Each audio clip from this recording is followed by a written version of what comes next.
નમસ્કાર વાલા વિદ્યાર્થી ભાઈઓ અને બહેનો, હું સંજય રમેશભાઈ મકવાણા આપ સર્વનું હાર્દિક સ્વાગત કરું છું.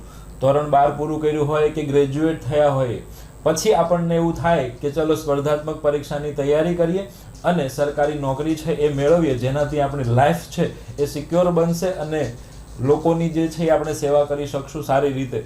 એવા હેતુથી આપણે બધા તૈયારીની શરૂઆત કરતા હોઈએ, પણ મૂંઝવણ વિદ્યાર્થીઓની એ હોય છે કે ભાઈ મારે તૈયારી તો કરવી છે, પણ જો પ્રોપર ગાઈડન્સ નહીં મળે તો કદાચ એ સરકારી નોકરી પ્રાપ્ત કરવામાં છે એ વધારે સમય લાગી જશે. તો તમે અને અમે એવું જ માનીએ છીએ કે ભાઈ જો પ્રોપર ગાઈડન્સ મળી રહે ને તો તમારી તૈયારીને 4 ચાંદ લાગી જાય. કારણ કે અત્યારે આજના સમયમાં તમે જોશો તો ચારેય બાજુઓથી એકલો ગાઈડન્સનો તમારી ઉપર વરસાદ થઈ રહ્યો છે અને તમે એમાં કન્ફ્યુઝ છો કે ભાઈ કોનું ગાઈડન્સ લેવું. તો અમે સ્પષ્ટ એવું માનીએ છીએ કે ગાઈડન્સ એવા જ વ્યક્તિઓનું લેવાય કે જેઓએ પોતે છેલ્લા 1-2 વર્ષની અંદર લેવાયેલી પરીક્ષાઓ છે એને ક્રેક કરી હોય અને હાલ સરકારી નોકરી કરતા હોય. કારણ કે એમને હાલની જે એક્ઝામ પેટર્ન છે એમની માહિતી હોય છે, એમનો પોતાનો જે અનુભવ હોય છે, કઈ રીતે વાંચવું જોઈએ એ એમને ખબર છે, કારણ કે એમણે રિસન્ટલી એ પરીક્ષા છે એ પાસ કરી હોય છે. તો આપના આ પ્રકારના જે કન્ફ્યુઝન છે એ દૂર કરવા આજે અમે તમારી સમક્ષ આવ્યા છીએ. આ જે આજનું સેશન છે એમાંથી તમને શું શું જાણવા મળશે તો કે સ્પર્ધાત્મક પરીક્ષાની તૈયારી શું કામ કરવી જોઈએ, કેટલો સમય સુધી કરવી જોઈએ, ક્યાં રહી અને સ્પર્ધાત્મક પરીક્ષાની તૈયારી કરવી જોઈએ, અને સ્પર્ધાત્મક પરીક્ષાની તૈયારી કરવી છે તો કયા કયા વિષયો ઉપર કેટલો ભાર આપવો જોઈએ. આ પ્રકારના તમારા જે કન્ફ્યુઝન્સ છે એ 100% આ વિડીયો લેક્ચરના વિડીયો લેક્ચરનો એન્ડ થશે ત્યાં સુધીમાં તમારા કન્ફ્યુઝન્સ છે એ દૂર થવાના છે. તો આ સેશન માટે આપણી સાથે હાલ ઉપસ્થિત છે શ્રી મનહર રાઠોડ, અમારા ભૂતપૂર્વ વિદ્યાર્થી છે. મનહર રાઠોડની જો ટૂંકમાં વાત કરું તો મનહર રાઠોડે છેલ્લા 2 વર્ષની અંદર કંડક્ટરની જે પરીક્ષા આવે એમાં સમગ્ર ગુજરાતમાં પહેલો નંબર છે એમણે પ્રાપ્ત કરેલો. પછી અત્યારે જે ફોરેસ્ટની એક્ઝામ હાલ ચાલુ છે એ પહેલાં જે ફોરેસ્ટની એક્ઝામ લેવાઈ હતી એના તો પોસ્ટિંગ પણ થઈ ગયા છે અને બધા નોકરી પણ કરે છે ટ્રેનિંગ પૂરી કરીને. એમાં છોટા ઉદેપુર જિલ્લાની અંદર એમાં પણ એ પહેલા રેન્ક ઉપર છે એ પાસ થયેલા છે અને હાલ એ એએસઆઈ તરીકે એટલે કે આસિસ્ટન્ટ સબ ઇન્સ્પેક્ટર તરીકે ફરજ બજાવી રહ્યા છે. તો આટલા અનુભવો એ જે છે મનહર રાઠોડ પાસે છે અને એ અનુભવોનું ભાથું છે એ આપ સર્વોને પીરસવા માટે અહીં ઉપસ્થિત થયા છે અને આપણે મનહર રાઠોડ સાહેબ છે એમને સાંભળવાના છે. બરાબર છે. મનહર રાઠોડ સાહેબ જે ગાઈડન્સ આપશે એ મને એવું લાગે છે કે તમે જે સ્પર્ધાત્મક પરીક્ષાઓની તૈયારી કરો છો એ ક્રેક કરવા માટે મોર ધેન ઇનફ હશે. બરાબર છે. તો સૌથી પહેલાં તો વિદ્યાર્થીઓ વતી અને અમારા વતી મનહર સાહેબ આપનું સ્વાગત છે. ખૂબ ખૂબ આભાર સાહેબ. અને સ્પર્ધાત્મક પરીક્ષાની તૈયારી જે છે એ શું કામ કરવી જોઈએ, આ પહેલો પ્રશ્ન છે મારો અને વિદ્યાર્થીઓનો બંનેનો. તો તમે એના ઉપર થોડું ફોકસ એટલે કે પ્રકાશ પાડજો. એમાં એવું છે સાહેબ, સ્પર્ધાત્મક પરીક્ષાની તૈયારી વિદ્યાર્થીઓ બધા છે ને પોતપોતાના અલગ અલગ કારણથી કરતા હોય. કોઈ સારા સ્ટેટસથી એવું નથી. અત્યારે બધામાં માહોલ એવો છે સાહેબ કે બધા તૈયારી પાછળનું એક જ કારણ સમજે છે કે શું કે ઇકોનોમી આર્થિક પરિસ્થિતિને આપણે પહોંચી વળવા માટે. પણ એવું નથી સાહેબ. કરવાવાળા તૈયારી એટલા માટે પણ કરે છે કે સ્ટેટસ, જે અમુક સરકારી નોકરી એવી છે કે માનો પોલીસ, પીએસ, એએસઆઈ કે પીઆઈ કે પછી કલેક્ટર, એ બધા સ્ટેટસ માટે. એમ ઘણા બધા, મારી રીતે વાત કરું તો અમારી જોડે ઘણા બધા એએસઆઈ એવા છે કે જે પોતાના સ્ટેટસ માટે એની જોડે એની આર્થિક પરિસ્થિતિ એટલી સદ્ધર છે કે એને કોઈ કામ કરવાની જરૂર જ નથી, તેમ છતાં એ લોકો સ્ટેટસ માટે કરે છે. પણ સ્ટેટસ માટે કરવાવાળા, સેવા માટે કરવાવાળા એ બધા ઓછા હોય છે સાહેબ. પણ જે સૌથી મેઇન રીઝન હોય ને તૈયારી કરવાનું, સરકારી નોકરી મેળવવાનું, તો એ કારણ સૌનું કોમન હોય છે, આર્થિક પરિસ્થિતિને પહોંચી વળવા માટે. બરાબર. તો સાહેબ આર્થિક પરિસ્થિતિ તમને એમ થશે કે હું કે સરકારી નોકરી તે કેમ એમ. તો સાહેબ સરકારી નોકરી અને પ્રાઇવેટ એ બંનેના મને અનુભવ છે, એટલે હું કહું છું કે સરકારી નોકરી શા માટે કરવી જોઈએ અને પ્રાઇવેટ નોકરી શા માટે ન કરવી જોઈએ. કારણ કે મેં જે સરકારી નોકરીમાં જોઈનિંગ કર્યું અને સરકારી નોકરી મેળવી એ પહેલાં મેં પોતે અનુભવેલું છે કે ભાઈ મેં મારું શિક્ષણ પૂરું કર્યું. શિક્ષણ પૂરું કર્યા પછી મેં શિક્ષણમાં સાહેબ શું ભણેલા છો? શિક્ષણમાં સાહેબ દસમા ધોરણનું બેઝિક ગામમાં પૂરું કરેલું.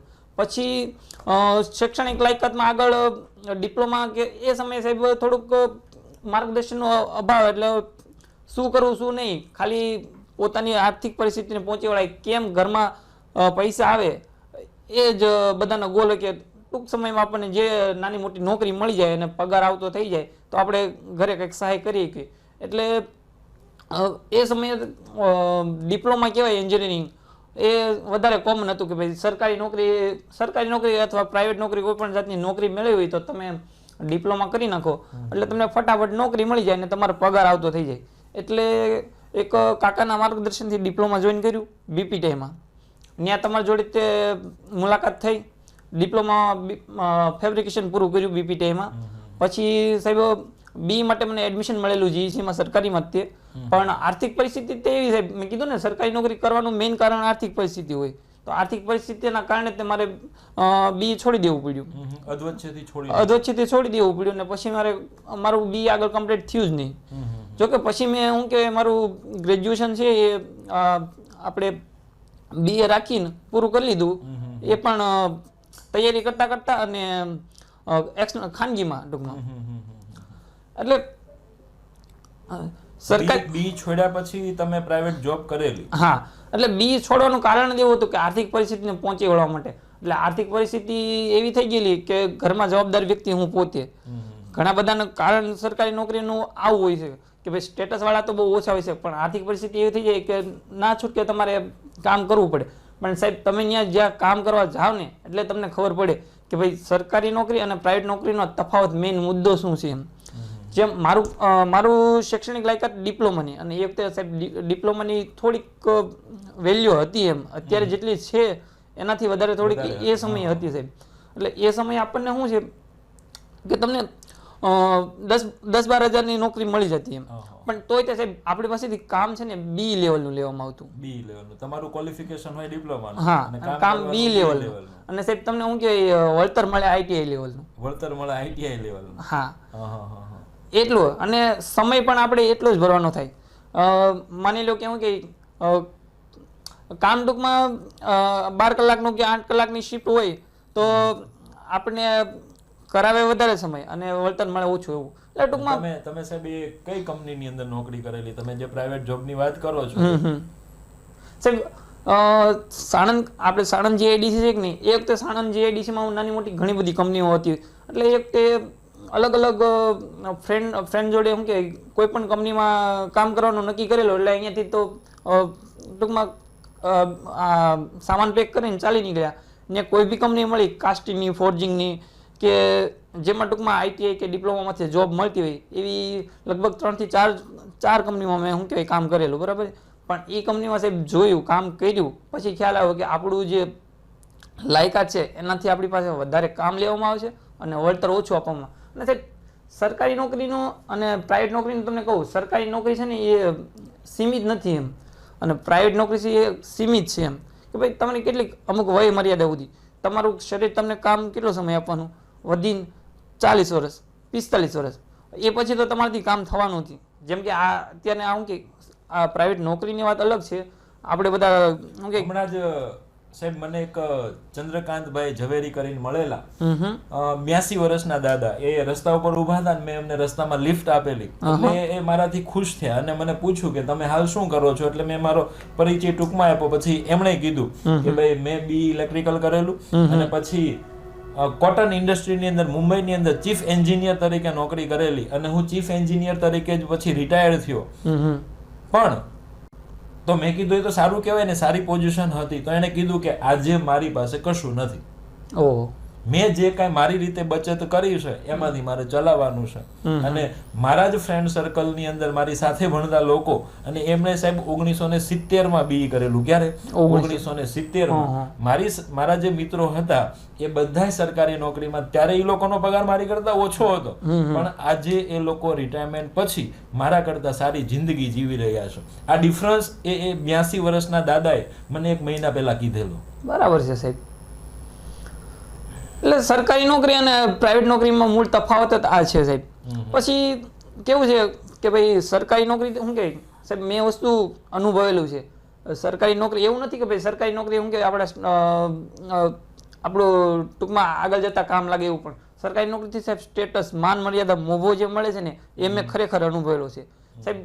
તમે કોઈ પણ પ્રાઇવેટ નોકરીમાં કામ કરતા હોય, તમારો પગાર ધોરણ સારું હોય, ટૂંકમાં માની લો 40-50 હજારની ઇન્કમ હોય કોઈ પણ પ્રાઇવેટ નોકરીમાં, અને સરકારી નોકરીવાળાનો હાલ તો પગાર વધારો થયેલો છે એટલે સારામાં કહેવાય, પણ એ વખતે સાહેબ માની લો 19-20 હજારનો પગાર હોય ને, તો એ પગારમાં શું કે સરકારી નોકરી અને પ્રાઇવેટ નોકરીનો જે તફાવત હોય ને મેં ખરેખર અનુભવ્યો. જે સરકારી નોકરીવાળા જે ભાઈ આવે કે નહીં એને સાહેબ કે ભાઈ એનું ટૂંકમાં બિરુદ મળે, અને પ્રાઇવેટ નોકરી વાળાની તો શું કે ભાઈ એ તો છે કામ કરે છે કેટલો સમય. અરે સાહેબ, પ્રાઇવેટ નોકરી તમે કરતા હોય, ધારો કે તમારો 50,000 પગાર હોય અને સરકારી નોકરીમાં તમારો 20,000 પગાર હોય ને, તો પેલી સગાઈ કોની થાય ખબર તમને? સરકારી નોકરી વાળાની. બોલો 50,000 પગાર લાવે છે તો કે નહીં ભાઈ એની પાસે સરકારી નોકરી નથી, એટલે અમે તો એની સાથે સગાઈ કરવા માટે તૈયાર નથી. આ અત્યારે એક આવું સ્ટેટસ બન્યું છે સમાજની અંદર. સરકારી નોકરીને જ છે એ સૌથી વધારે પ્રાયોરિટી આપવામાં આવે છે. તો ઇન શોર્ટ કહેવાનું એટલું થયું કે ભાઈ સરકારી નોકરી છે એના કેટલા બેનિફિટ છે. સાહેબે કીધું કે ભાઈ અમને પણ પ્રાઇવેટ નોકરી છે, એમનો એક્સપિરિયન્સ છે, સરકારી નોકરીનો પણ એક્સપિરિયન્સ છે. સરકારી નોકરી અને પ્રાઇવેટ નોકરીના ફાયદાઓની જે છે આપણે વાત કરી કે ભાઈ સરકારી નોકરી કરવાથી તમને શું શું મળવાનું છે, બરાબર, અને એ તમને પણ ખબર છે કે ભાઈ સરકારી નોકરી જો તમે મેળવી લેશો તો તમને શું મળવાનું છે, બરાબર. એ તમે બધા એનાથી ખૂબ સારી રીતે જાગૃત છો અને અવેર છો. બીજો સાહેબ અમારો પોઈન્ટ એ છે કે ભાઈ તૈયારી છે ને એ કઈ રીતે કરવી જોઈએ, અમારું કન્ફ્યુઝન મેઇન એ છે. બરાબર સાહેબ, બધાને શું કે મોસ્ટ ઓફ સ્ટુડન્ટ કેવું કરે છે, તૈયારી શરૂ કરવાનું શું કે એક જ કારણ હોય છે કે ભાઈ મારો ફ્રેન્ડ તૈયારી કરે છે એટલે ચાલ એક્ઝામ આવી હું તૈયારી કરું. પણ તૈયારી કરે છે એટલો જ સમય માટે, જે મોસ્ટ ઓફને સફળતા નથી મળતી એનું કારણ એ છે સાહેબ કે તૈયારી કરે છે પણ ટૂંકો સમયગાળા માટે. એક્ઝામ આવે છે, માની લો ફોરેસ્ટનું એક્ઝામ આવી કે પછી LRDની એક્ઝામ આવી, તો એટલો સમય માટે રનિંગ કરવા જાય છે. એટલો સમય માટે જો રનિંગ થયું તો એક્ઝામ રનિંગ થવા છતાં પણ સાહેબ એ લોકો તૈયારી કરવામાં શું કે આળસ કરે છે.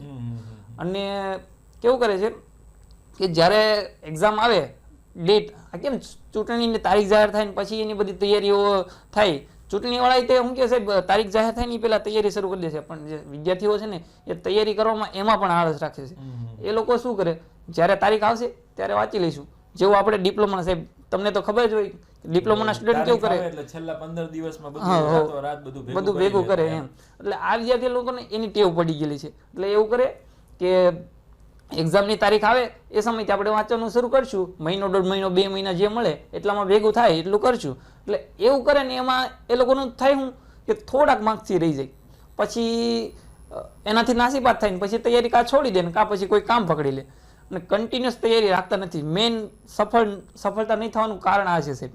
અને તૈયારી કેવી રીતે કરી દો એમ તો બધાને અલગ અલગ વ્યૂ હોય બધામાંથી સાહેબ. તો શું કે બધા કોઈને કોઈ એવું નથી કે આપણી પાસે પર્ટિક્યુલર ટાઈમ ટેબલ છે ફોલો કરવું જોઈએ તૈયારી કરવા માટે. સાહેબ ટાઈમ ટેબલનું તો એવું કાંઈ છે નહીં. જો શું કે ઘણા બધા એવું માનતા હોય કે વાંચવાની વાત કરું સાહેબ, તો ઘણા બધા એવું માનતા હોય કે શું કે ઘણા એવું કહેતા હોય કે સવારે વહેલા વાંચો તો યાદ રહે, ઘણા એવું કહેતા હોય કે ભાઈ શાંત વાતાવરણમાં વાંચો તો યાદ રહે. એવું ન હોય સાહેબ. તમારું શું કે મૂડ વાંચવાનું ક્યારે છે એમ એવું નથી, બધાનું અલગ અલગ. મારી વાત કરું તો હું છે ને સાહેબ મને સૌથી વધારે બેસ્ટ સમય છે ને રાત્રે વાંચવાનો ગમતો. કારણ કે સવારમાં શું કે તમે જાગો તમારી ઊંઘ બગાડીને, એટલે ઊંઘ બગાડીને તમે આળસમાં શું કે જાગી હોય, તમારું મૂડ ફ્રેશ ન હોય એટલે વાંચવું એમ થાય નહીં, યાદ રહે નહીં, ઊંઘ પૂરી થઈ ન હોય એવું બધું. એટલે હું છે ને સાહેબ બધા સૂઈ જાય, ટૂંકમાં પોતાની મારી વાત કરું છું, બધાનો ક્રાઇટેરિયા અલગ અલગ હોય કે હું વાંચું ક્યારે વાંચું એમ. પણ બધાને પોતપોતાના ઓલા પ્રમાણે જ્યારે પોતાને મૂડ હોય કે ભાઈ આ ટાઈમે વાંચું એટલે મને વધારે રસ પોતાનો રસ રહે અને યાદ રહેશે એ સમયે વાંચવું હોય સાહેબ. ને તૈયારી કરવામાં સાહેબ કેવું છે, આ બધા કીધું ને એમ સિંગલ અલગ અલગ બધાથી અલગ ભાગતા હોય છે. કાં તો પછી શું કે બહુ મોટા ગ્રુપમાં જોઈ તમે એવું કીધું કે ભાઈ ટાઈમ ટેબલ છે એ દરેક વ્યક્તિનું અલગ અલગ હોઈ શકે. તમને જે સુટેબલ થાય એ પ્રમાણે તમારે તમારું ટાઈમ ટેબલ બનાવવું પડે. અને મનહરભાઈએ વાત કરી એમ કે આખું ગામ સૂઈ ગયું ને મનહરભાઈ જાગતા હોય, એટલે સફળ થવા માટે જ્યારે બધા સૂતા હોય ત્યારે આપણે જાગવું પડે. બરાબર. પછી તમે કંઈક ગ્રુપની ચર્ચા કરેલી આપણે ક્યારેક અરે હું એ જ પોઈન્ટ ઉપર આવું છું. ગ્રુપ ઘણા બધા શું કરે છે કે ભાઈ તૈયારી કરવી છે એટલે લાવો એકાદું ટ્યુશન ક્લાસીસ. ઘણાની તો સાહેબ માનસિકતા કેવી હોય ખબર કે હું કોઈ સાથે તૈયારી કરીશ ને એ મારી નોટ્સ છે એ લઈ જશે ને મારાથી પહેલા પાસ થઈ જશે, તો એટલે આવા સ્વાર્થી લોકો હોય છે સાહેબ. એવી રીતના થવાય જ નહીં. થઈ જાય એવું નથી થતા, થઈ જાય. માણસો એવી રીતના પણ પાસ થઈ જાય છે, સફળ થઈ જાય છે. અમુક લોકો પહેલી ટ્રાયમાં પણ પાસ થઈ જાય છે. પણ સાહેબ બધાની સાથે સરખું નથી થતું એમ ટૂંકમાં. પણ જો તૈયારી ખરેખર સાહેબ કરવી ને તો ગ્રુપમાં, અને ગ્રુપ એ પાછું લિમિટેડ હોવું જોઈએ. એવું નહીં કે ઘણા બધા શું કરે છે કે ભાઈ તૈયારી કરવી છે લાવો કોઈ પણ ક્લાસીસ જોઈન કરી લો. ઘણા બધા જતા હોય, બધાની હારે શું કહેવાય જે થતું હોય બધાનું થશે આમ આપણું થશે એવું વિચારીને બધા શું કહેવાય કરી નાખે.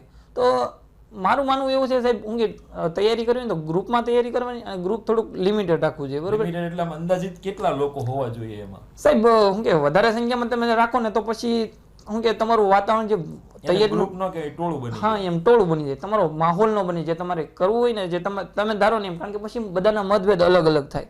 બરાબર છે કે બધા તમે કોઈ આયોજન કરતા હોય કોઈ પણ વાંચવાનું કે કોઈ પણ વિષય હોય તો એ આયોજન તમે સફળતાપૂર્વક, કારણ કે પછી ચૂંટણી જેવું થઈ જાય કે ભાઈ આ લોકો શું કે જાજા મત થાય તો આમ કરવાનું, આ ઓછા મત થાય તો આવું કરવાનું. એટલે બહુ જાજુ નહીં ટોળું કરવાનું, 8 થી 10 જણાનું મિનિમમ કે 10 થી 15 જણા ચલાવી શકાય. બરાબર છે? એના માટે તે પર્ટિક્યુલર વિષય માટે નાનું ગ્રુપ કરી નાખો તોય ચાલે. અને ગ્રુપમાં સાહેબ એવું થઈ શકે ને, ધારો કે આપણે 5 મિત્રોનું ગ્રુપ હોય, આપણે મેથ્સ રીઝનિંગ ની વાત કરીએ. હવે મોટા ભાગના વિદ્યાર્થીઓ મેથ્સ રીઝનિંગમાં નબળા હોય. બરાબર? તો એ 5 લોકોએ શું કરવું જોઈએ ખબર છે કે ભાઈ તમારે છે ને નંબર સિસ્ટમ કરવાનું છે, મારે લસા ગુસા કરવાનું છે, પેલા ભાઈએ ઘાતાંક કરવાનું છે, પેલા ભાઈએ ટકાવારી કરવાની છે, ને એક નફો ખોટ કરવાનું છે. અને એ એટલા પર્ટિક્યુલર ચેપ્ટર માટે છે ને બધાને 3 કે 4 દિવસનો સમય આપવાનો. કેટલા દિવસનો? 3 થી 4 દિવસનો. એટલા દિવસમાં આ ભાઈએ નંબર સિસ્ટમ કરી લેવાનું છે, મારે લસા ગુસા કરી લેવાનું છે, અને પહેલા 3 મિત્રોએ એના જે ચેપ્ટર આપ્યા છે કરી લેવાના છે. અને એ જે ટાઈમ લિમિટ આપણે નક્કી કરી છે, પછી આપણે જ્યારે ભેગા થઈએ છીએ ત્યારે આ વ્યક્તિ એ 4 ને નંબર સિસ્ટમ સમજાવશે, હું એ 4 ને લસા ગુસા સમજાવીશ, પેલો એ 4 ને નફો ખોટ સમજાવશે. સાહેબ એક જ વખતમાં તમારા 5 ચેપ્ટર છે ને એ ક્લિયર થશે. તો આ પ્રકારની તૈયારીથી મને એવું લાગે છે કે આપણે સફળ થઈ શકીએ. બરાબર છે સાહેબ. પછી સાહેબ મેં વાત કરી ગ્રુપ તૈયારીની. પછી તૈયારીમાં સાહેબ તમારે જે મેઇન છે રિવિઝન છે. એટલે ટૂંકમાં ઘણા બધા વિદ્યાર્થીઓ શું કરે છે કે ભાઈ એક વખત વંચાઈ ગયું ચાલો પૂરું. હવે શું કહેવાય જ્યાં સુધી એક્ઝામ નહીં આવે ને સાહેબ ત્યાં સુધી એ વિષયને ફરી વખત લેતા જ નથી એમ ટૂંકમાં. હાથમાં છે માર્કેટની અંદર બુક જ એટલી બધી આવે છે, મારે નવી બુક આવી લેવા તો જાવી પડે કે ન જાવી પડે? કાલે ઓલાની બુક આવી, કાલે પહેલા કીધું કે આપણી બુક આવી ગઈ, મારે તો લેવી પડે ને કારણ કે હું તૈયારી કરું છું. ના સાહેબ તમે વાત કરો છો નવી બુક આવે માર્કેટમાં, તો સાહેબ નવી બુક લેવાની કોઈ જરૂર જ નથી. કારણ કે ગણિત અને રિઝનિંગ એવા વિષય છે સાહેબ કે એના ક્વેશ્ચન તમે શું કહેવાય પ્રેક્ટિસ કરી શકો, અને એ નવા નથી આવવાના. ટૂંકમાં એની મેથડ કરી શકો. હું પર્ટિક્યુલર મેથ્સ રીઝનિંગ ના બુક્સ ની વાત નથી કરતો. ઇતિહાસની ધારો કે માર્કેટમાં 5 બુક હાલતી હોય ને તો એ 5 બુક લઈ આવી, તો મારે એ 5 બુક લેવી જરૂરી છે કે એક બુકને 5 વખત વાંચવી જોઈએ? મારો પ્રશ્ન એ છે. ઓ નહીં સાહેબ, એમાં શું છે હું જે છે ને મને થોડુંક કન્ફ્યુઝન આ સવાલમાં તે થોડુંક એવું થાય છે. પણ હું તમને એમ કહેવા માંગુ છું કે સાહેબ બીજા જે વિષયો છે એનું પ્રકાશનવાળા શું કરે છે સાહેબ, પોતાનું પ્રકાશન વેચાય, ટૂંકમાં માર્કેટમાં અવેલેબલ થાય, એના માટે છે ને એટલા ડીપ ક્વેશ્ચન લાવે છે સાહેબ એટલે વિદ્યાર્થીને નવું લાગે. સાહેબ નવું લાગે એટલે વિદ્યાર્થી લેવાનો. પણ સાહેબ ખરેખર છે ને એ બધું કરવાની જરૂર નથી. તમે જેટલા ડીપ જશો, જેટલું નવા સોર્સિસ તમે મેળવશો એટલા તમે વધારે કન્ફ્યુઝન થશો. અને તમે શું કે જે સિલેબસને તમે રિવિઝન કરવાનું છે ને રિવિઝન નહીં કરી શકો ને એના સમયે તમે શું કે એનો જે સમય છે તમે બીજા બુક નવું વાંચવામાં સાહેબ એવું થાય ને કે જૂનું ભૂલાઈ જાય. આપણે માણસ છીએ એટલે આપણી એક લિમિટેશન છે. જે ટોપિકનું તમે વારંવાર રિવિઝન કરશો એ ટોપિક તમારો સ્ટ્રોંગ બનશે. હવે તમે ઓલો જૂનો ટોપિક વાંચેલો છે ના નથી, પણ એને છોડીને તમે નવું પકડવા જાઓ છો એટલે જૂનું ભૂલાવાનું છે, સ્વાભાવિક છે. એટલે જે સિલેબસના તમારા ટોપિક છે, અને હવે તો તમને ખબર છે કે ભાઈ NCERT GCERT છે એ કરવાની છે, અને વારંવાર વાંચો ને એ વાંચ્યા જ કરો. એક વખત વંચાઈ જાય તો બીજી વાર વાંચો, ત્રીજી વાર વાંચો, જ્યાં સુધી સરકારી નોકરી ન મળે ત્યાં સુધી વાંચવાનું છે. ક્યાં સુધી વાંચવાનું એમ નહીં, સરકારી નોકરી ન મળે ત્યાં સુધી વાંચવાનું છે. બરાબર ને? બરાબર. અને NCERT GCERT ઉપર થોડો પ્રકાશ પાડશો સાહેબ? એ વાંચવું જોઈએ કે બીજા અલગ અલગ પ્રકાશનની બુક્સ વાંચવી જોઈએ? સાહેબ એ તો મારે કહેવાની જરૂર જ નથી એનસીઆરટી ને જીસીઆરટીનું, કારણ કે જે આપણે પેપર સ્ટાઇલ જે આવે છે અને જે ઉપરથી અધિકારી જે છે એ પોતે જ તે એને પ્રિફર કરે છે કે ભાઈ શું કહે તમારા લોકોને ખોટા ટ્યુશન ક્લાસીસ કે પછી બીજા પુસ્તકો જે પ્રકાશનના હોય બહુ ઊંડા એ લેવાની જરૂર નથી. કારણ કે એ અધિકારી જેવું કહે છે કે ભાઈ પેપર છે ને હું 10 કે 12માં લેવલનું કાઢીશ, તો પછી ખોટું આપણે સાહેબ એમાં સમય વેડફવાની જરૂર જ નથી. તમે 10નું 12નું એનસીઆરટી જીસીઆરટી કરો એટલે સાહેબ તમારે પાસિંગ લેવલ ને મેરિટ લેવલમાં આવી જાય ને એટલું તમે થઈ જાય. તમારે કોઈ શું કે એવા રેકોર્ડ નથી બનાવવાના કે કોઈ એવું નથી સાબિત કરવાનું કે ભાઈ હું પહેલા નંબર ઉપર આવી જાઉં કે પછી ટૂંકમાં કોઈ આપણે પીએચડી નથી કરવાનું. હા બરાબર છે. એટલે ટૂંકમાં કોઈ પણ સબ્જેક્ટમાં પીએચડી કરવું હોય ને તો તમારે એવા મોટા પ્રકાશનની જરૂર પડે. તમે એનસીઆરટી જીસીઆરટી કરીને અને એમાંથી જ પેપર આવે છે તો પછી બીજું કરવાની કોઈ જરૂર નથી. તો આપણો મુદ્દો એ હતો કે તૈયારી કઈ રીતે કરવી જોઈએ. તમે આપણે વાત કરી કે ભાઈ ગ્રુપમાં તૈયારી કરવી જોઈએ અને ગ્રુપ છે એ લિમિટેડ લોકોનું હોવું જોઈએ, એ ટોળું ના બની જાય એનું પણ ધ્યાન રાખવાનું છે. સાથે સાહેબ તૈયારીની અંદર મોક ટેસ્ટ જે છે એનો રોલ કેવો હોય? સાહેબ મોક ટેસ્ટનું કેવું છે કે મોક ટેસ્ટ તમે શું કે ઘણા બધા એવું કરતા હોય છે કે મોક ટેસ્ટ આપે પછી અમુક મોક ટેસ્ટ તો એવું હોય છે સાહેબ કે એ મોક ટેસ્ટ શું કે તમને ટૂંકમાં તૈયારી કરવામાંથી નાસીપાત કરી દે, નિરાશ કરી દે. કારણ કે એ મોક ટેસ્ટ બનાવવાળા શું કે પોતાના ટૂંકમાં પ્રકાશનની પ્રસિદ્ધિ થાય એટલે એવી મોક ટેસ્ટ બનાવો કે અમુક ક્વેશ્ચન તો એટલા ડીપથી લઈ આવું ને સાહેબ તમે જોયા જ ન હોય. એટલે એ ક્વેશ્ચન તમે મોક ટેસ્ટમાં જોવો ને એટલે તમને વિચાર આવે કે હારો આ ક્વેશ્ચન તો એક બુકમાં છે જ નહીં સાહેબ, તો આવું તો મટીરિયલ કયું છે? પ્રશ્ન એની બુકમાં હોય. હા એટલે તમે સાહેબ ઈ શું કે મોક ટેસ્ટને મૂકી દો સાઈડમાં અને તમે પ્રકાશન ગોતવા નીકળી પડો કે ભાઈ આ ક્વેશ્ચન છે તો છે ક્યાં. એટલે મોક ટેસ્ટ તો એવી રાખવાની સાહેબ કે જે જનરલ જે એનસીઆરટી જીસીઆરટીમાંથી ઓલી થતી કવર થતી હોય એવી. અને મોક ટેસ્ટનું સાહેબ ખાસ ધ્યાનમાં રાખવાની બાબત હોય ને તો એનું છે ને સોલ્યુશન સાહેબ. કોઈ પણ મોક ટેસ્ટ આપો એ ગ્રુપમાં આપવાની અને મોક ટેસ્ટ આપ્યા પછી છે ને એના સોલ્યુશન પાક્કું કરો ને એન્શ્યોર સાહેબ. કારણ કે જ્યાં સુધી તમે મોક ટેસ્ટ આપીને સોલ્વ નહીં કરો ને ખાલી તમે મોક ટેસ્ટ આપી દો પછી કદાચ ચેક કરી લો ખાલી કે ભાઈ આટલા થયા અને પછી પૂરું. સાહેબ એમ કરવાથી તો હું કે તમે ખોટો ટાઈમનો બગાડ કરો છો, મારું માનવું એવું છે. કારણ કે અમે લોકો જે ગ્રુપમાં તૈયારી કરતા સાહેબ એમાં મોક ટેસ્ટમાં અમે લોકો એક સાથે મોક ટેસ્ટ આપતા. મોક ટેસ્ટ આપીને પછી બધાએ સોલ્વ કરવાની.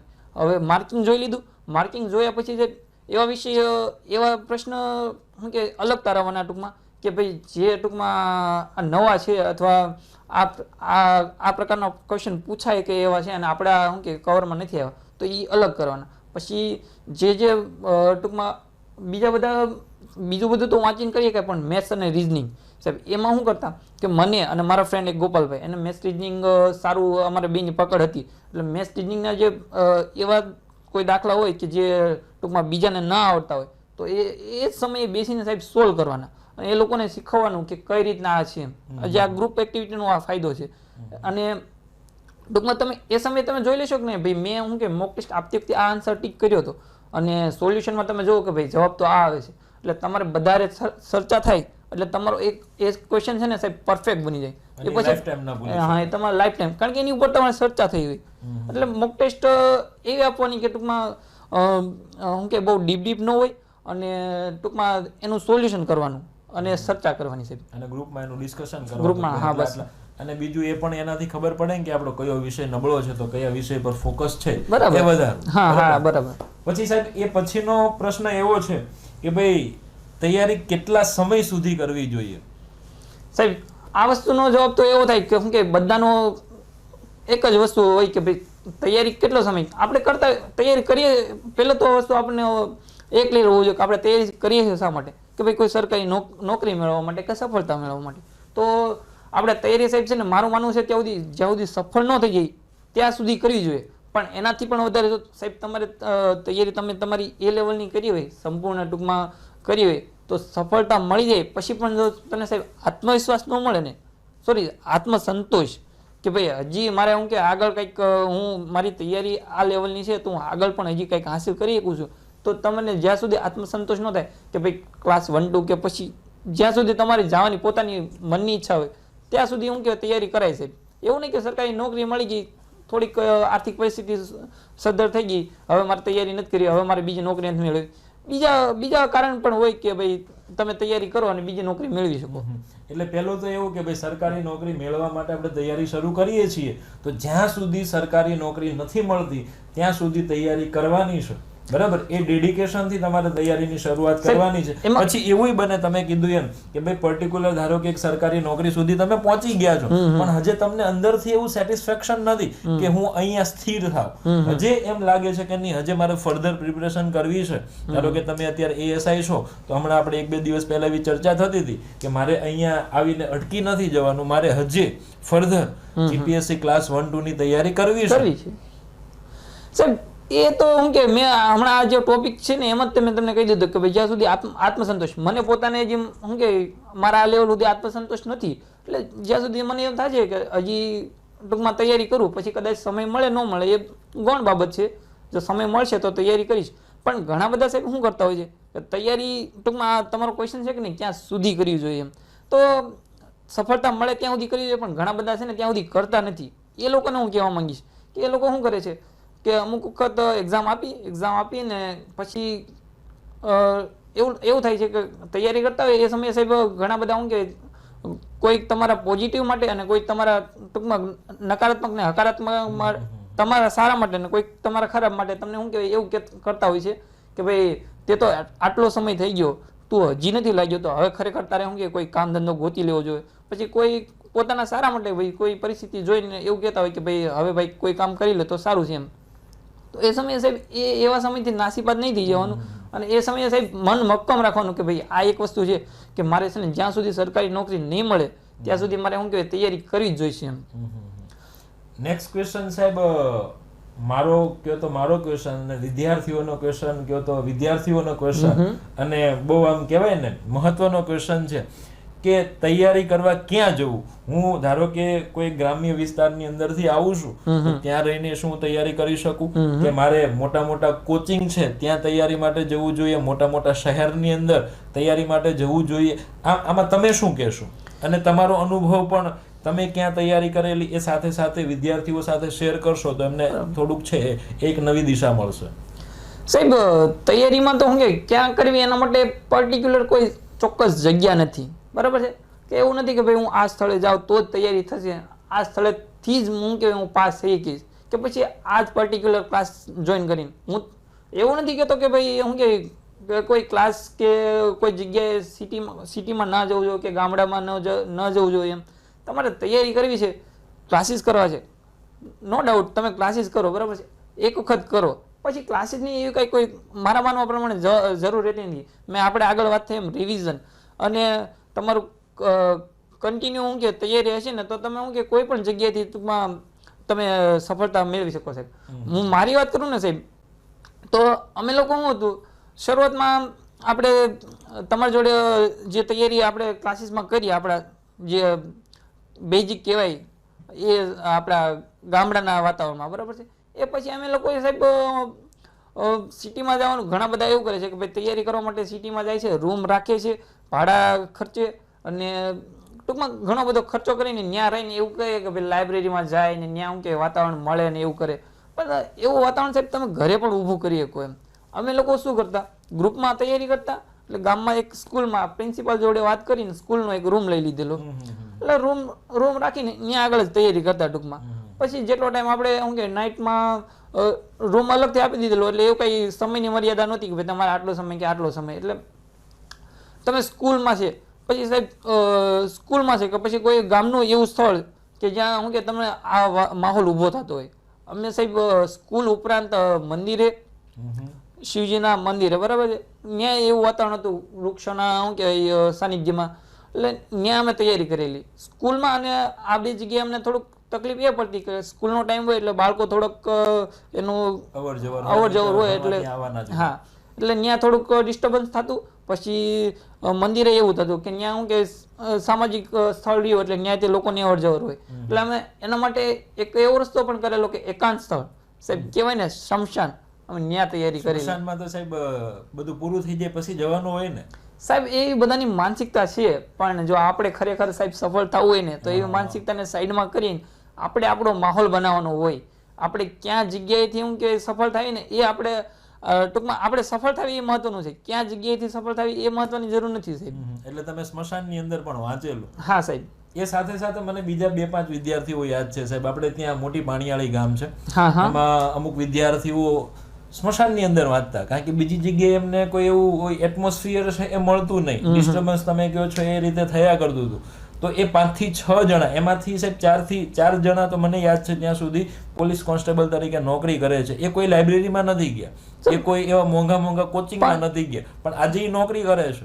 અને વિદ્યાર્થીઓને કદાચ એ લોકો વિશે માહિતી જોતી હોય તો મને પર્સનલી મેસેજ કરજો, હું તમને એના નંબરે આપીશ, બરાબર? એટલે તમને એવું ન લાગે કે સાહેબ ખોટું બોલતા હશે. અરે ના સાહેબ, એમાં એવું છે, તમે એ લોકોની વાત કરો ને, તમને હું એમ કહી દઉં કે ભાઈ અમારા લોકોનું જે ગ્રુપ હતું, અમે લોકોએ સ્મશાન મંદિરે તૈયારી કરેલી. અમારા ગ્રુપમાંથી આગળના ટૂંકમાં માની લો હું કે 3 થી 4 જણા બીએસએફમાં છે, 3 થી 4 જણા આર્મીમાં છે, અને અમે છેલ્લી હમણાં જે પોલીસ કોન્સ્ટેબલ અને પીએસઆઈ એસઆઈની ભરતી ગઈ એમાંથી 4 જણા ટૂંકમાં 2 એસઆરપીએફમાં, એક અનારમ કોન્સ્ટેબલ, અને હું પોતે એએસઆઈમાં. આ બધા ગામની અંદર રહીને તૈયારી કરે. હા, એ સાહેબ મારા ગ્રુપમાં, અને ટૂંકમાં મારા ગ્રુપમાં, અને આવી જગ્યાએથી એ લોકોએ કોઈ તમે બીજું એ પૂછી લો કે તૈયારીની શરૂઆત લગભગ 2016 કે 17 થી કરેલી, ત્યારથી લઈ અત્યારે એએસઆઈ બન્યા એ સુધીમાં તમે તૈયારી માટે કેટલો ખર્ચ કરેલો, કેટલો ખર્ચ કરવો જોઈએ?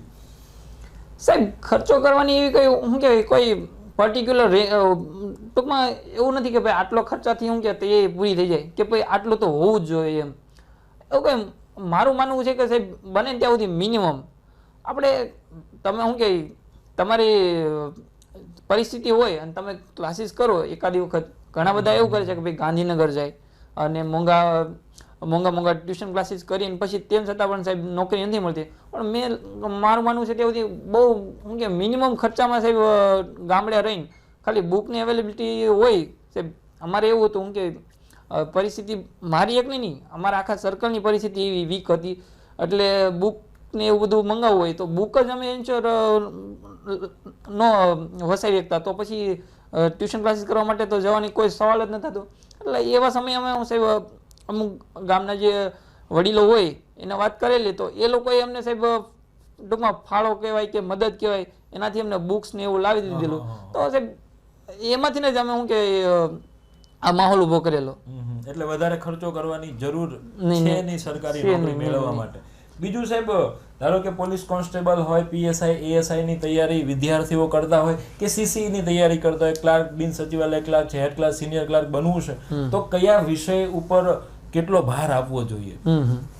બરાબર છે. અને તમે કયા વિષયના લીધે આટલી બધી પરીક્ષાઓ છે એ પાસ કરી છે, એના વિશે થોડું જણાવજો સાહેબ. આ પ્રશ્ન છે ને, આ તૈયારી જે આપણા તમે જે ગોઠવ્યો છે સેમિનાર કે આ ઇન્ટરવ્યૂ, તો એનો મહત્વનો સાહેબ ક્વેશ્ચન કહેવાય ને તો હું આ જ ક્વેશ્ચન માનું છું કે વિદ્યાર્થીઓ ઘણા બધા શું કે મેં જ્યારે ટૂંકમાં મારી વાત કરું તો સાહેબ બધાને ખબર જ છે કે મેં શું કે આપણા કે મેં 4 પરીક્ષા સાહેબ તૈયાર શું કે ક્લિયર કરી. એ સમયે સાહેબ શું હતું કે આજુબાજુના બધા શું કે આજુબાજુના બધા લોકોમાં એ ખબર પડી કે ભાઈ આ ભાઈ શું કહેવાય એક જ વર્ષમાં 3 કે 4 એક્ઝામ ક્લિયર કરી.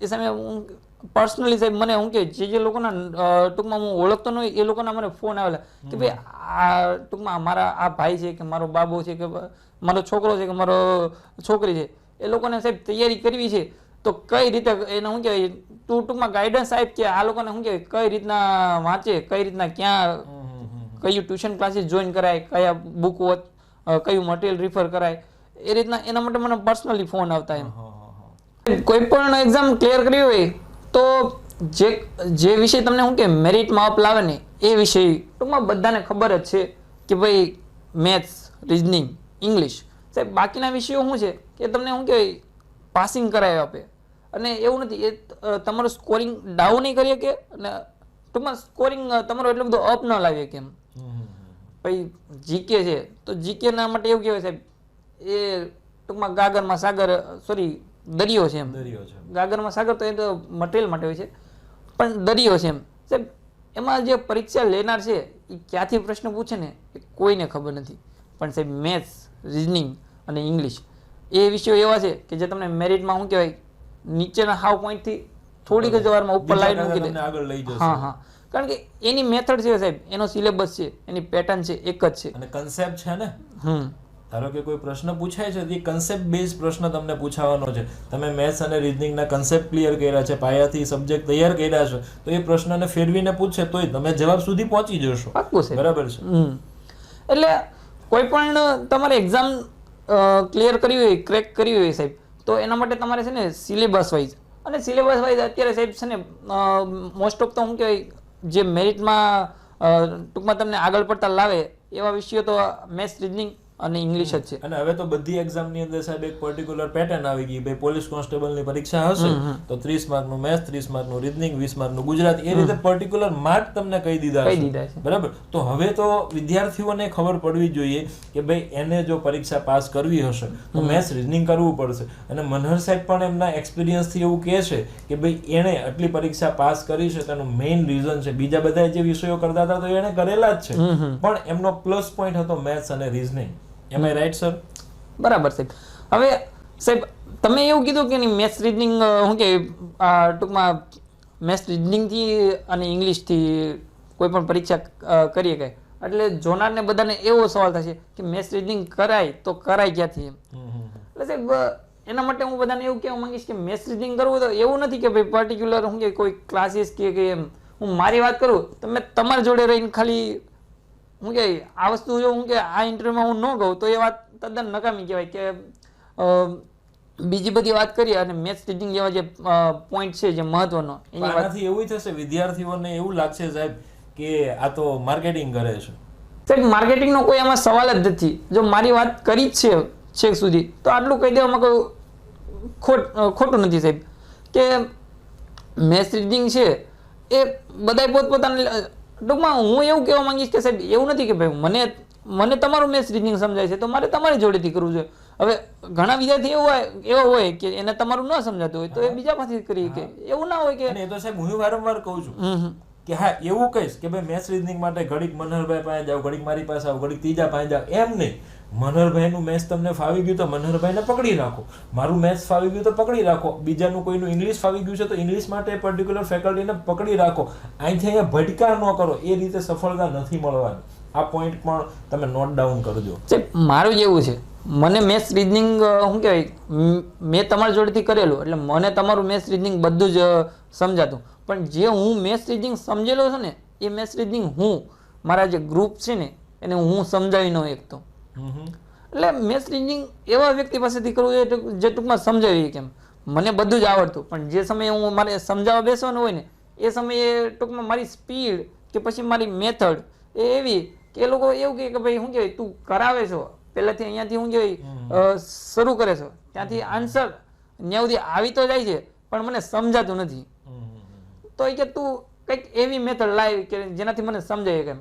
તો હવે હું સમજેલો હોય પણ એને સમજાવી ન શકું તો એ કામનું નહીં. એટલે ટૂંકમાં મારું કહેવાનો બેઝ એવો છે કે મેથ્સ, રીઝનિંગ જેવા વિષયો છે ને જે તમને સરળ ભાષામાં અને સરળતાથી સમજાય એવા કોઈ પણ ટૂંકમાં બુક્સ, મટીરિયલ કે પછી ક્લાસીસ, એવું નથી કે તમે શું કહેવાય ઓફલાઈન બેસમાં જાઓ અને ત્યાં જઈને શું કહેવાય સાહેબની જોડેથી લાંબુ બધા મેથડ હોય એનાથી તમને ટૂંકમાં અત્યારે તો શોર્ટકટનો જમાનો છે, પણ શોર્ટકટ સાહેબ એવી આવી ગઈ છે કે ટૂંકમાં કેવી કે તમે આજે કરી કાલે કરી ટૂંકમાં જેટલો સમય સાહેબ તમે શું કહેવાય કરો એટલો સમય યાદ રહે, પછી જે એક્ઝામ ટાઈમ હોય ને સાહેબ એ સમયે તમને શું કે શોર્ટકટ લગભગ હાથ તાળી દઈ જાય.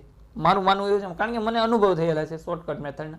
એના કરતાં બેઝિક કોન્સેપ્ટથી જે તમે કરાવો છો એ કોન્સેપ્ટથી જો એક વખત તમે કરેલું હોય કે ભાઈ આ સ્ટેપ પછી આ સ્ટેપ, આ સ્ટેપ પછી આ સ્ટેપ, બરાબર છે, તો એ સ્ટેપ પ્રમાણે જે કરેલું શીખેલું હોય ને સાહેબ એ તમને થોડુંક માઇનોર શું કે સમયમાં ડિફરન્ટ લાવીએ કે પણ એ તમારો આન્સર સુધી તમને પહોંચાડી શકે.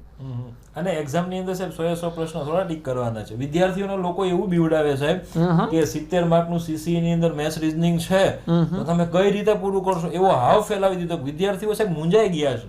એટલે હું વિદ્યાર્થીઓને વારંવાર કહું છું કે 70 માર્કનું મેથ્સ, રીઝનિંગ છે એ 70 પ્રશ્નો તમારે સાચા ટીક નથી કરવાના. તમે 40 પ્રશ્નો ટીક કરી લ્યો, 30 માર્કનું ગુજરાતી અંગ્રેજી છે, 20 પ્રશ્નો એમાંથી ટીક કરી લો, તમે ક્વોલિફાય થઈ જશો. તમારે ક્યાં 100 લાવવાના છે. એટલે ખોટા એવા બીવો નહીં. અને પેપરનું લેવલ જો અત્યારે જ કહી દઉં, સીસીનું એટલું બધું ટફ નહીં હોય. એ પ્રિલિમ એક્ઝામ છે, ક્વોલિફિકેશન માટેની એક્ઝામ છે, એટલે એટલું બધું ટફ નહીં હોય. એટલે ખોટા હાવમાંથી બહાર નીકળી જાઓ. મેથ્સ અને રિઝનિંગ છે બેઝિક કન્સેપ્ટથી જ કરવું પડે. શોર્ટકટ હું નથી કહેતો, મનહરભાઈ કહે છે કે એન્ડ ટાઈમે હાથ તાળી દઈ જવાની છે. શોર્ટકટ કરાય એવું નથી સાહેબ, હું શોર્ટકટને હાવ નાય નથી કહેતો, પણ શોર્ટકટ એ કરાય કે જે તમને એ સમયે કામ લાગે. કન્સેપ્ટ બેઝ હોવી જોઈએ ને. બરાબર. એટલે ટૂંકમાં શોર્ટકટ કદાચ તમને ભૂલાઈ ગઈ તો એટલે કન્સેપ્ટ તમારો ક્લિયર હોવો જોઈએ કે કદાચ શોર્ટકટ મારે કામ ના લાગે તો આનાથી હું કે જવાબ સુધી પહોંચી શકતો હોવો જોઈએ એવું. તો મેઇન આપણે કેટલા મુદ્દાઓની ચર્ચા કરી તો કે ભાઈ સ્પર્ધાત્મક પરીક્ષાની તૈયારી શા માટે કરવી જોઈએ. સાહેબે તમને પ્રોપર ગાઈડન્સ આપ્યું. તૈયારી કેવી રીતે કરવી, ગ્રુપમાં કરવી જોઈએ, મોક ટેસ્ટનું ઇમ્પોર્ટન્સ છે એ આપણે સમજ્યા છીએ. ગ્રુપ સાથે સાથે રિવિઝન કેટલું કરવું જોઈએ એ સમજ્યા છીએ. તૈયારી કેટલો સમય સુધી કરવી જોઈએ અને તૈયારી કરીએ છીએ તો કયા વિષયો છે એને વધારે છે એ મહત્વ આપવાનું છે એ પણ સાહેબે છે એ આપણને પ્રોપર ગાઈડ કરવાનો પ્રયત્ન કર્યો છે. અને બીજું સાહેબ, તમારા સંઘર્ષ વિશે થોડું કહેશો ને તો વિદ્યાર્થીઓ થોડા વધારે મોટિવેટ થશે. મને ખ્યાલ છે ત્યાં સુધી આપ ખેડૂતના પુત્ર છો, બરાબર? એટલે ખેતી સાથે તમે જોડાયેલા અને મને યાદ છે ત્યાં સુધી તમે તૈયારીની સાથે સાથે ખેતી પણ કરેલી. 100% સાહેબ. પણ સંઘર્ષની વાત કરીને સાહેબ ટૂંકમાં રહેવા જોઈએ સંઘર્ષવાળી વાત આપણે નથી કરવી, બરાબર ને? કંઈ વાંધો નહીં. તો કંઈ વાંધો નહીં સાહેબ, આપનો જે અહીંયા એક કામથી તમે રાજકોટની અંદર આવેલા અને એમાંથી સમય કાઢી અને વિદ્યાર્થીઓને ગાઈડ કરવા માટે અમારી સાથે તમે જોડાયા એ બદલ અમે વિદ્યાર્થીઓ તરફથી અને મારા તરફથી આભાર કહીશ. Thank you very much. અને વિદ્યાર્થીઓને પણ એક વિનંતી કે ભાઈ તમને એવું લાગતું હોય કે આ જે સેશન હતું એ તમારા માટે અને અન્ય મિત્રોને હેલ્પફુલ થઈ શકે એમ છે તો આ વિડીયો છે એને મેક્સિમમ લોકો સુધી પહોંચાડજો. એ સાથે જ અમે અહીંયા આપણું આ સેશન એન્ડ કરીએ છીએ. Thank you. જય હિન્દ. સાહેબ હું આટલું એમાં ઇન્ટરવ્યુના અંતે એવું કહેવા માંગીશ કે ભાઈ આપણે આ ઇન્ટરવ્યુથી હું કે પૂરેપૂરું ગાઈડન્સ આપવાની ટ્રાય કરી છે, પણ એમાં એવું છે સાહેબ હું કે ઘણી બધી વસ્તુ એવું છે કે આ ટાઈમે આપણે શું કે ટૂંકમાં આપણને ખ્યાલ ન હોય કે આપણે અત્યારે શું કે ટૂંકા સમયમાં બધું કર્યું છે એટલે યાદ ન કરી શક્યા હોય તો એ લોકોને હજી પણ કંઈ કન્ફ્યુઝન હોય તો તમારો કોન્ટેક્ટ નંબર તો છે જ તે તમારો, અથવા મને શું કે કોન્ટેક્ટ કરીને કોઈ પણ એને મૂંઝવતો પ્રશ્ન હોય તો એ પૂછે કે તો આપણે એ સમયે શું કે એનો પોતાનો પર્ટિક્યુલર પ્રશ્ન હોય તો એને આપણે વધારે સમજાવીએ કે તમારો કોન્ટેક્ટ કરી શકે. અને આ માટે હું તમને સ્પેશિયલ થેન્ક યુ કહીશ કારણ કે સાહેબ અત્યારે હાલ એએસઆઈ તરીકે ફરજ બજાવે છે, એમનું શેડ્યુલ છે એ બીજી હોઈ શકે, છતાં એને સામેથી કીધું, આપણે આ ઇન્ટરવ્યુ અહીંયા પૂરો કરી દીધો, સામેથી કીધું હતું કે ભાઈ હજી એવું બની શકે કે ભાઈ આ સેશન દરમિયાન અમુક બાબતો છે એ યાદ ન આવ્યું હોય તો તમને જ્યારે પ્રશ્ન થાય ત્યારે મને પૂછી શકો છો અથવા તમે સાહેબનો કોન્ટેક્ટ કરી પર્સનલી એમને પૂછી શકો છો તો તમારા જે પ્રશ્નો છે એનું સોલ્યુશન મળે એ માટે અમે બંને છે એ શું કહેવાય પ્રયત્નો કરશું કે તમારા જે પ્રશ્નો છે ને એના સોલ્યુશન મળે, બરાબર ને? કંઈ વાંધો નહીં સાહેબ. તો again thank you very much અને આ સેશન આપણે આ સાથે છે એ એન્ડ કરીએ છીએ. Thank you. જય હિન્દ. જય હિન્દ.